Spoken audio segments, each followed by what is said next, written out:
Tonight we have a very interesting program for you. We are talking with a person who is a Christian to another Christian, and one of the Christians is a 32nd degree Mason in the lodge out in Boise, Idaho. And Bill Mankin is that person. Bill, we're glad that you're here tonight. Sitting next to him is Dr. Walter Martin of the Christian Research Institute, also the Distinguished Professor of Comparative Religions at the Simon Greenleaf School of Law. Gentlemen, we're glad that you're here. And the way we got into this program is Bill wrote us a letter concerning some of the things that Dr. Martin had said. Point of fact that, Walter, you called the Masonic Lodge a cult. And what I'd like to start with this week is a quote off of a book that it seems like the majority of those of you that are in the Masonic Lodge will recognize, and it's this.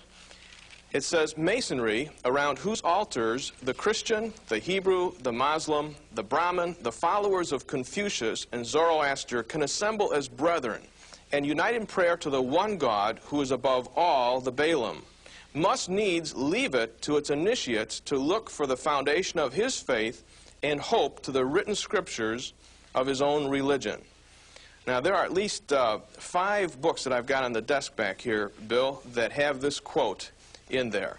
And isn't this the reason why you don't want anybody to have a strict dogma? Because you want to have it open for everybody to bring their own belief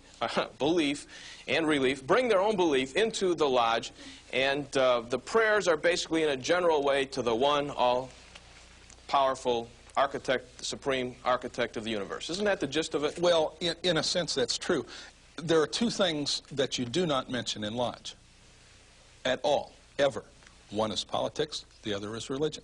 They are items which would bring disharmony into the lodge, and the lodge is based on peace and harmony.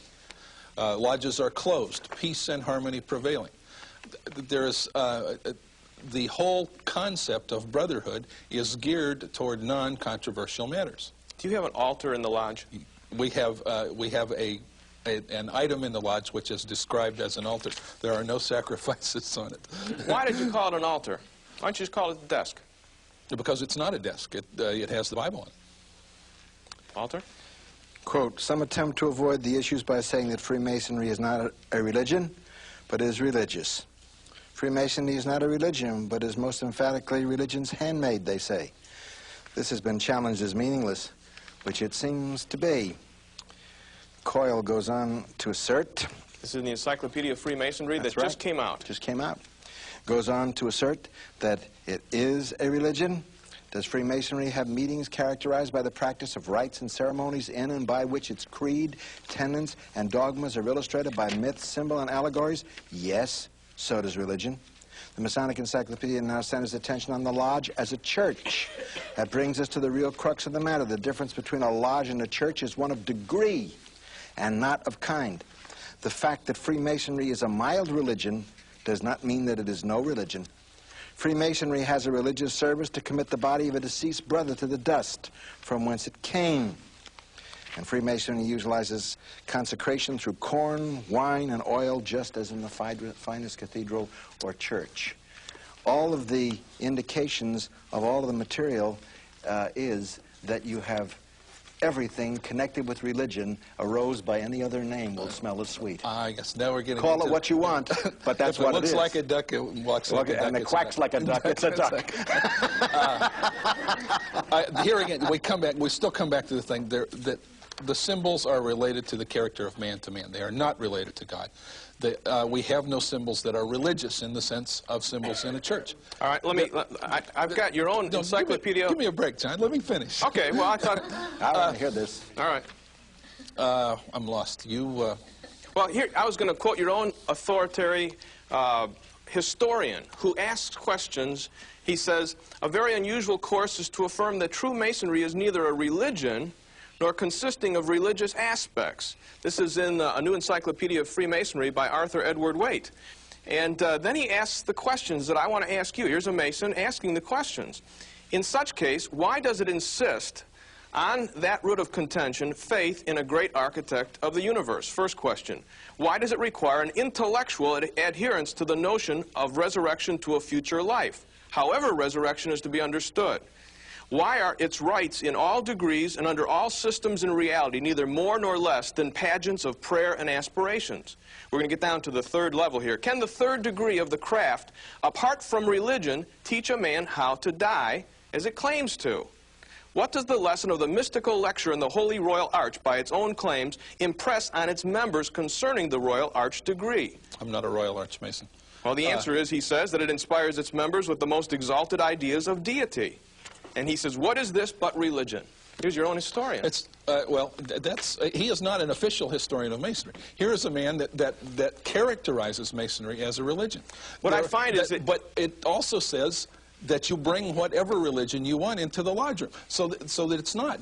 By the very fact you're saying that, you're not characterizing Masonry as a religion. Let's turn the coin over then, Bill. Let's turn the coin over. I've quoted to you 5 encyclopedias, the Masonic Bible, and you say all of these that I've quoted, which we have gotten from the Grand Lodges around the country, they said that they hold to these beliefs.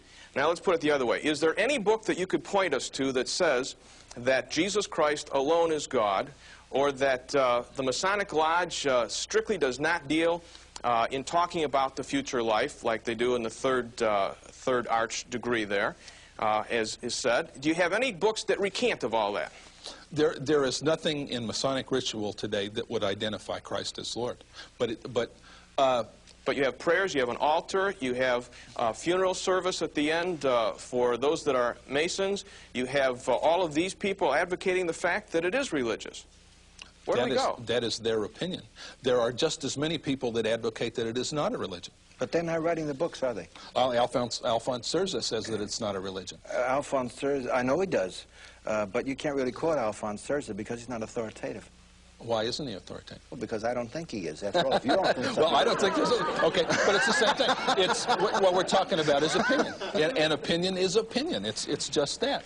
If a man chooses to characterize Masonry as a religion, that's his business. Okay, it's certainly not mine. Can I bring a point now? Certainly.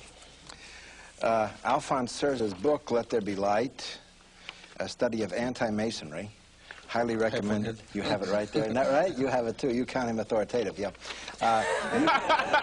You got that from the Masonic Service Association of the United States, which mails out literature in the name of the Masons all over the country.